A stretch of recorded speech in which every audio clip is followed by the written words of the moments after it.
Jadi adalah sesuatu yang sangat berbahaya. Dan pada waktu yang sama juga sesuatu yang sangat penting bagi Yazid dan bagi Bani Umayyah untuk mendapatkan baiat dan restu dari Al-Imam Abu Abdillah Al-Husain. Karenanya apapun, tidak mungkin Al-Imam Abu Abdillah memberikan restu, memberikan baiat kepada Yazid, karena itu artinya merestui bid'ah terbaru yang mencongkel Islam. Islam sedang dalam kondisi bahaya, bukan cuma ibarat pohon. Islam bukan sedang ada upaya untuk menghabisi dahan-dahan tertentu darinya, tidak, namun ada upaya untuk mencongkel dari akarnya. Dan ini yang harus cepat-cepat dilakukan sebuah tindakan untuk menghentikan upaya mencongkel Islam dari akar-akarnya. Al-Imam Al-Husain mengatakan bahwa mithli la yubayya mithlah.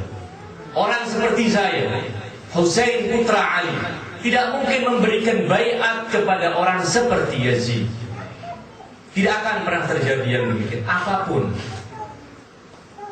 Al-Imam Husain tidak akan memberikan.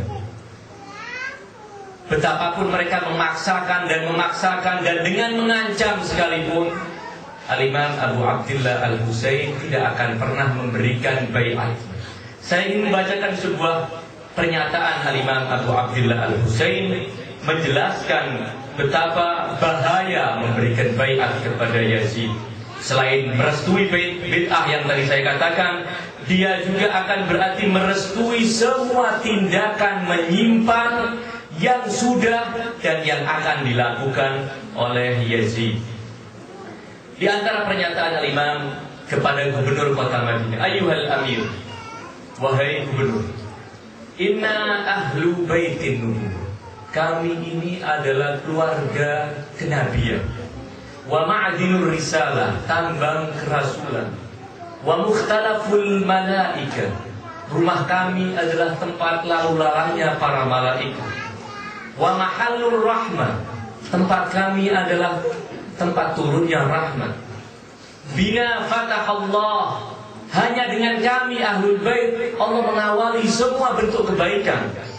Wa bina khatam, dan dengan kamilah Allah menutup dan mengakhiri kenabian dan kerasulan. Wa Yazid rajulun fasid, sementara Yazid adalah seorang yang fasid. Syaribu khamr, peminum arak. Qatilun nafsil muhtaram, pembunuh jiwa-jiwa yang terhormat tanpa syarat. Mu'alinun bil fisq, lebih dari itu, Muawiyah bukan tidak fasik, namun Muawiyah tidak meminum minuman keras di hadapan umum seperti yang diperagakan oleh Yazid. Muawiyah tidak dikenal, walaupun mungkin di dalam keadaan rahasia dia melakukan berbagai macam kefasikan, tidak dikenal sebagai orang yang sampai menikahi muhrim-muhrimnya sendiri seperti Yazid. Bukan yang rahasia demikian. Karena ketika Muawiyah berpidato panjang lebar, Imam Husain mengatakan, wahai Muawiyah, kamu panjang lebar telah memuji putramu Yazid, seakan kamu mensifati sesuatu yang samar untuk kamu. Kami semua telah mengenal, masyarakat muslim telah mengenal siapa Yazid. Karenanya qatilun nafsil muhtaramah, mu'linun bil fisqi, wa mithli la yubayya' mithlah. Orang seperti saya tidak mungkin memberikan baiat kepada beliau. Dalam pernyataan Imam Abu Abdillah kepada saudara beliau Muhammad ibn al-Hanafiyah yang menasihati beliau dengan advis yang sesuai dengan akal dan logika mereka, sementara mereka tidak mampu memahami rahasia sebagaimana Imam Abu Abdillah memahaminya. Beliau mengatakan demikian kepada Muhammad ibn al-Hanafiyah, wahai saudaraku, ya akhi, lau lam yakun fid dunya malja'un wala ma'wa, andai di dunia ini tidak ada sejengkal tanah pun bagiku untuk berlindung, ma bay'atu Yazid, saya tidak akan pernah memberikan baiat kepada Yazid. Tidak akan pernah memberikan baiatku kepada Yazid. Beliau mengatakan, karena musibah terbesar yang mengancam keutuhan Islam adalah keberadaan Yazid di puncak kepemimpinan kaum muslimin yang membawa nama suci Rasulullah sallallahu alaihi wasallam. Fa'ala islamis salam, ucapkan selamat tinggal atas kematian Islam. Idbuliyatil ummatu bira'in mithli Yazid. Ucapkan selamat tinggal kepada Islam ketika umat Islam dipimpin oleh seorang seperti Yazid. Andai umat merestui, andai Al-Husain merestui, maka yang terjadi adalah mereka semua akan merestui dan menganggap apapun yang muncul dari Yazid, apapun yang muncul dari Muawiyah adalah sesuatu yang resmi atas nama Islam, dan Al-Husain sebagai yang merestui itu semua. Dan itu artinya Islam harus kita ucapkan selamat tinggal. Fakabbir lil islami arba'an liwafatihi. Kita perlu ucapkan takbir sholat jenazah kepada Islam apabila diteruskan pemimpin tertinggi umat Islam adalah Yazid. Karenanya Yazid memaksa untuk memberikan baiat. Al-Imam Husain memberikan baiat, dan Al-Imam Al-Husain pun tetap tidak akan pernah memberikan baiat apapun yang akan terjadi. Tidak terkecuali juga dengan ditawannya putri-putri Rasulullah sallallahu alaihi wasallam dalam berbagai kejahatan yang tidak pernah kita bakal temukan, kejahatan yang seperti dialami oleh putri-putri Rasulullah sallallahu alaihi wasallam. Yang kita bisa bayangkan, semua adegan dalam peristiwa Karbala adalah adegan yang menyayat hati, adegan yang sangat menyayat-nyayat hati kita ketika kita harus mengingat peristiwa-peristiwa tersebut. Namun tidak berhenti di Karbala. Ternyata seusai peristiwa Karbala masih banyak peristiwa-peristiwa lain yang justru akan menjadikan kita seakan tidak akan tahan. Jiwa kita rasanya tidak akan bisa tetap tenang apabila kita tetap membiarkan semua itu terjadi. Kita bisa menyaksikan seusai perang Karbala, keluarga Nabi digelendeng sebagai tawanan. Kita bisa bayangkan Imam Zainal Abidin tangannya diborgol di atas leher beliau, Zainab digiring sampai di Kufah, dihinakan. Setelah beberapa hari dibawa ke kota Syam. Ada sebuah peristiwa yang apabila kita ingat, tidak mungkin kita tidak akan menjerit-jerit untuk menangis. Di kota Damaskus, Yazid dengan keluarganya hidup di istana, sementara putri-putri Rasulullah, Ahlu Bait Nabi, diletakkan di sebuah gudang rewat di samping istana. Kemudian putri beliau, Ruqayyah, yang selama ini tidak diberitahukan apa yang terjadi, bahkan tidak tahu apa yang sedang terjadi pada ayahnya.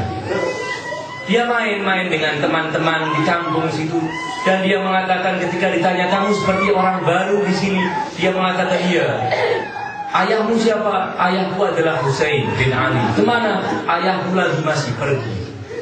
Tidak diberitahukan oleh Zainab Al-Kubra bahwa ayahnya telah terbunuh dan kepalanya sedang diarak-arak dari Karbala hingga Syam. Pada suatu hari anak kecil ini bermimpi ayahnya.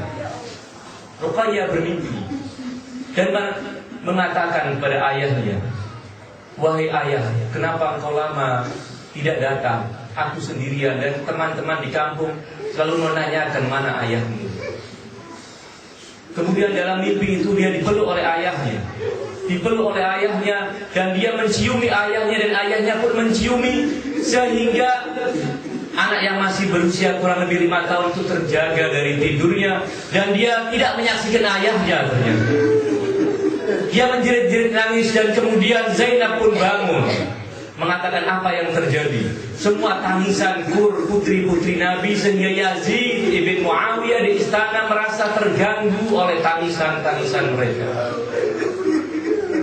Kemudian Yazid menanyakan kepada para penjaga istana apa yang terjadi di rumah sebelah. Maka mereka telah mengecek dan mengatakan ternyata putri-putri Husain dan saudaranya menangis karena tangisan anaknya yang katanya tadi telah didatangi oleh ayahnya dan tidak mau disadarkan bahwa itu hanya mimpi. Anak itu tetap mengatakan, bukan mimpi, ayahku benar-benar telah datang memangkuku dan menciumku. Kemudian apa kata Yazid? Yazid kemudian mengatakan, bawakan kepala ayahnya.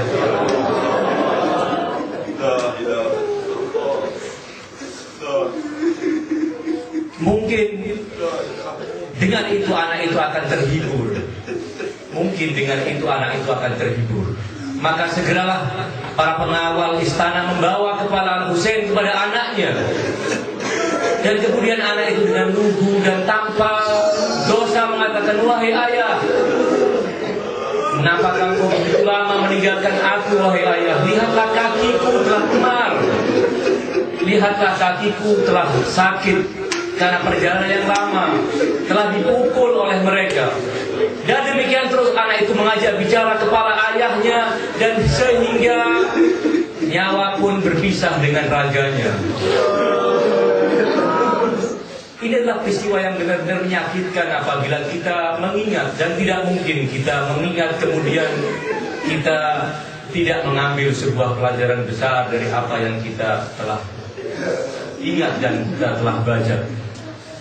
Mudah-mudahan dengan kita berkumpul mengingat dan mengenang berbagai peristiwa yang terjadi di Karbala, kita bisa mengingat kembali nilai-nilai mulia yang diperjuangkan oleh Imam Abu Abdillah Al-Husain.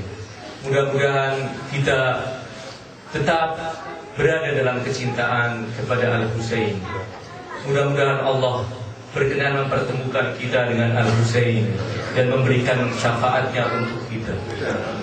Hadza minni wa sallallahu ala khairi khalqihi Muhammadin wa alihi ajma'in wa ghafarallahu lana wa lakum amin. Wassalamu alaikum warahmatullahi wabarakatuh.